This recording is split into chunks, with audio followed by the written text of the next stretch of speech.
And just think about it. So at this point, blacks have been in the country for generations. Right. They did not have roots in Africa anymore. Nope.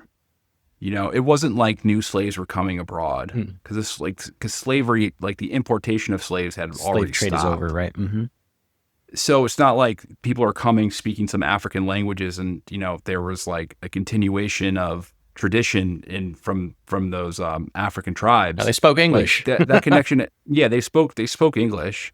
So that connection had already been broken. So you're essentially putting them in exile to really like an unforgiving place because they're not native to that country anymore. They're not going to like a homeland. Right. And like, the slave, they're designating colonies.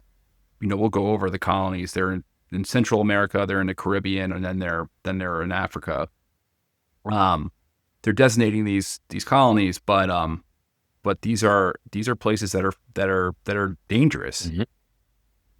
These are essentially, this is like an exile. So like we're gonna exile all these people afterwards, and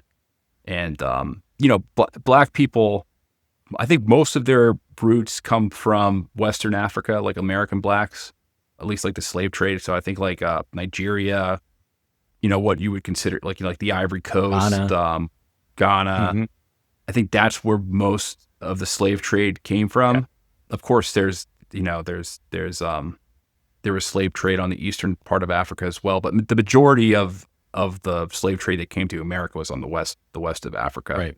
Liberia was on the west of Africa, but we're talking about like a small area compared to where the larger landmass, because Africa's a huge land. It's not like they're going to like their native home, like the Israelis think they're going back home when they go to Palestine. Right. So, Liberia is a lot bigger than Palestine, but it is still small comparatively to the region. So okay, where was I?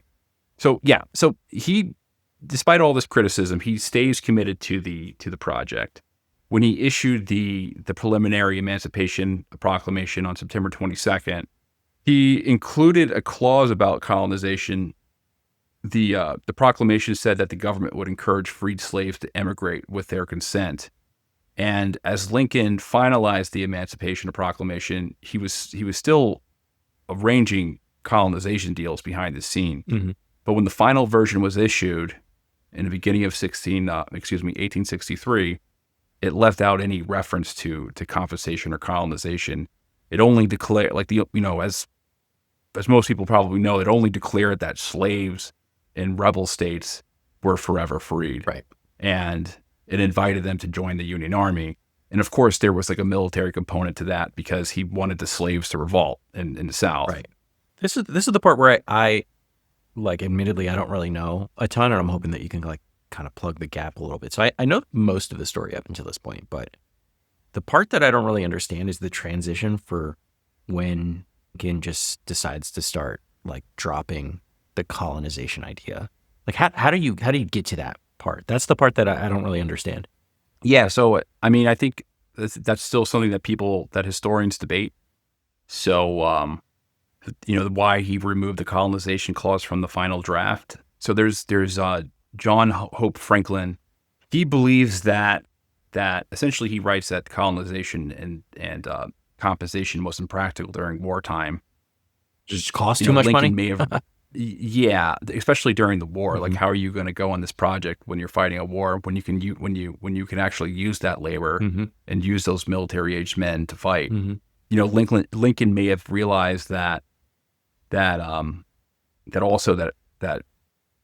most Black Americans would not be going willingly, and why not just use the manpower in your army or as workers? Mm-hmm. He also wanted the proclamation to be clear and legally focused without extra policies muddling its purpose. So if he threw a bunch of things in there, it would have just made everything a lot more confusing. Mm-hmm. The point was just to make it, very to the point.